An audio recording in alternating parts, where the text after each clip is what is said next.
Let's move on and let's put the spotlight on, or rather the SME spotlight on Sudarshan Pharma. We are joined by Hemal Mehta, who is the CMD at Sudarshan Pharma. Very good afternoon to you, sir. Thank you so much for joining us on ET Now. And let me begin by asking you, actually, can you please explain your company's business model as to what is the present positioning of Sudarshan Pharma as on date? First of all, good afternoon and namaste. Sudarshan pharma industries limited अभी जो growing mode में है उसमें जो हम business model अभी आप देखेंगे तो मैं खुद केमिकल इंजीनियर हूं और स्पेशलिटी केमिकल में हम लोग मास्टर हैं. क्रिएटिव केमिस्ट्री इज और कोर कॉम्पिटेंसी. तो ग्रेजुअली हमने speciality chemicals, intermediates, API and finish formulations. तो हम लोग distribution, imports, exports, manufacturing, contract mediates, API and speciality chemicals जो हमारा रूटीन बिजनेस है इसमें हम लोग एक्सेलेंस एंड इनोवेशंस को ऐड कर रहे हैं. ऑलवेज हमने फ्रॉम 2008 हम लोग ग्रेजुअली कंपनी को ग्रो कर रहे हैं. तो उसमें स्पेशलिटी केमिकल्स जो है उसमें हमने मोर कॉम्पिटेंसी कैसे आ सकते हैं, उसकी मोर प्योरिटी कैसे आ सकती है, उसमें कोई नए मॉलिक्यूल कैसे बन सकते हैं उसके ऊपर वर्क किया हुआ है. तो हमारी जो कंपनी है वो particularly speciality chemicals, intermediates, API और फॉर्मुलेशन के ऊपर वर्क कर रही है. Right, Mr. Mehta, if you could just give us a bit more in terms of, what is the product segment you're currently operating and which are the key customers that you're looking at, and also if you could just give a bit of further views in English as well for our viewers. Sure. If we look at the products, so first we talking about the specialty chemicals, right? So in specialty chemicals, many chemicals involved that is used in pharma as well as agro, paint, coating and another all industries. All industries require the chemicals and specialty chemicals, as you know, right? So when there is a specialty is required, in Ordnance Factory Bhandara is also using the specialty chemicals, in L&T Defense is also using the specialty chemicals. So, and number of specialty chemical we deal, more than 2000 chemicals we already dealt with, and in the process advanced intermediates we are starting in the new generations. That's covered the new process, new batch-wise process to convert into the continuous process. And the intermediates is a N-1 stage of API. So after that we convert it into the API, and in the API we are importing many APIs and excipients and intermediates. But right now we are focusing into the manufacturing. So 11 AP हमारे intermediates के plants हैं जहां पे हम लोग loan and licences manufacturing करते हैं at present. और हमारी जो मैन्युफैक्चरिंग है वो भी फॉर्मुलेशंस में 2 प्लांट हमारे पास है जिसमें हम लोग न्यूट्रास्यूटिकल्स और हमारे एलोपैथी के मेडिसिन बनाते हैं. और जो अभी हमारा इंटरमीडिएट सेगमेंट है वो हम लोग लोन एंड लाइसेंस में करते हैं. और हमारा एक बड़ा प्लांट आ रहा है जो अंडर पीएलआई स्कीम है, प्रोडक्शन लीकेज इंसेंटिव स्कीम, जो गवर्नमेंट ऑफ इंडिया ने डिक्लेयर किया है आत्मनिर्भर भारत के लिए.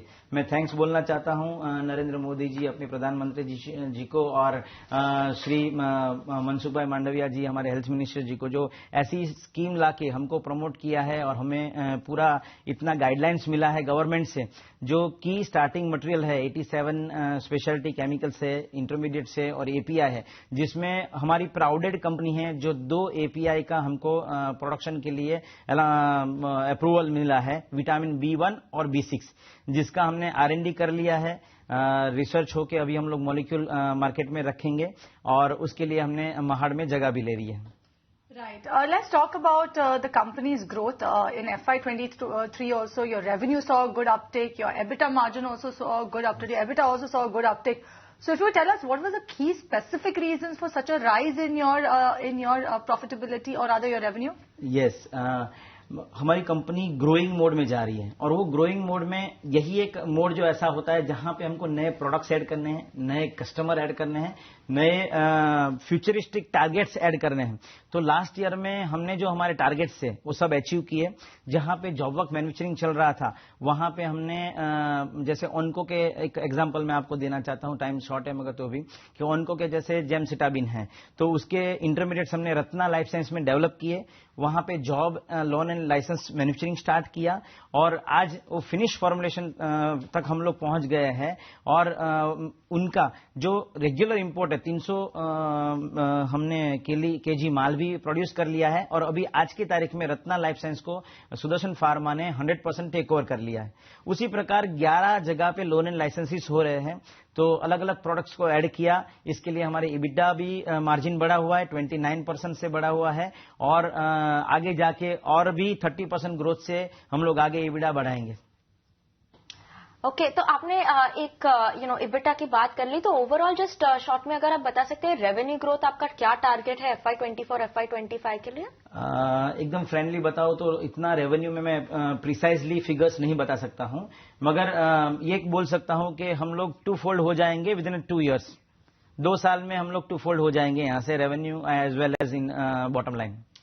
Okay, thank you so much, Mr. Mehta, for joining us on ET Now and talking to us about your company and what we should be expecting. That was the management of Sudarshan Pharma for you all. But on that note, viewers, we're going to slip into a very short break. Don't go anywhere. We'll be back with... little matter is pending. I want to explain the development and new innovations. So, if it is possible to share. Sure. Okay. तो जो madam आपने हमें बताया कि company कैसे grow में जा रही है, तो हमारे पास इनोवेशन और एक्सेलेंस के लिए बात करने के लिए है। जो मैं आपको बताना चाहता हूं कि समझो कि कोविड आया तो उससे अवेयरनेस आई। जो कोविड के अवेयरनेस आई तो हमारे सोल्जर और वॉरियर्स तैयार हो गए, डॉक्टर तैयार हो गए और हमने उसको कोरोना को एकदम निग्लिजिबल मोड पे ला दिया। तो आज जो अभी जो इनक्योरेबल डिसीज के ऊपर जो बात हो रही है, जैसे हार्ट अटैक है जो क्योरेबल नहीं है और उसके लिए इतना प्रॉब्लम हो रहा है और मिनिमम 1 करोड़ लोग साल में हार्ट अटैक से मृत्यु होते हैं, तो उसमें हमने loading dose of heart attack लाया हुआ है। और उसमें जो डॉक्टर भक्तवासालम जी है उनके जो गाइडलाइंस के ऊपर लोडिंग डोज आया है, तो 2 से 3 घंटे का अगर हमको समय मिले जो हार्ट अटैक आने के से हॉस्पिटल में पहुंचने के लिए, तो बहुत बड़ी बात होती है। तो वो हम लोग डेवलप करना चाहते हैं। उसमें जो सिम्टम्स ऑफ हार्ट अटैक और AED, how to operate the AED machine और where to take the loading dose, ये बहुत ही महत्व की चीज है जो मैं बताना चाहूंगा कि अगर वो अवेयरनेस हो जाए, जैसे कोरोना की अवेयरनेस हुई, हम लोग गवर्नमेंट ऑफ इंडिया को अर्ज कर रहे हैं, तो अगर हो जाए तो बहुत ही हम लोग लाइफ सेव कर सकते हैं और मंथली 1 लाख लाइफ में से एटलीस्ट 50,000 लाइफ भी हम लोग बचा सकते हैं।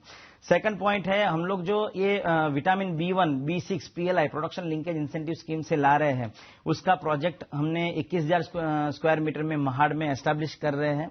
उसमें हमने पेटेंट फाइल करना है और उसके इंटरमीडिएट्स, मतलब आजकल क्या होता है, API यहां बनता है मगर इंटरमीडिएट्स इंपोर्ट्स आ रहा है, मतलब चाइना से डिपेंडेंसी, दूसरे कंट्री से dependency, total imports of chemicals, intermediates और API का 80% इंपोर्ट आ रहा है इन इंडिया में।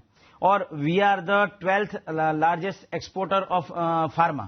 तो हमें गवर्नमेंट ऑफ इंडिया से और हर एक मेरे केमिकल्स कलीग से रिक्वेस्ट करना है कि हमको जो डिपेंडेंसी है वो कम करनी है, इंपोर्ट्स की डिपेंडेंसी, आत्मनिर्भर भारत पे आगे बढ़ना है। जैसे हमने 2 प्रोडक्ट गवर्नमेंट के थ्रू लिया और अनदर 20 प्रोडक्ट्स के ऊपर हमारा वर्क चालू है जो हम लोग इंडिया में नहीं बन रहा है और इंडिया में बनाना चाहते हैं, तो उसके ऊपर हमारा रिसर्च एंड डेवलपमेंट आगे बढ़ रहा है। तो All right. Thank you. So that's the way how the company is growing and actually trying to put forth the case for the entire industry. As you saw in SME Spotlight today, we have Sudarshan Pharma joining us on the show. But viewers, we'll take a quick break on this edition of Market Fatafat. When we come back, we'll continue taking through all the stocks that are buzzing in trade. Please don't go anywhere.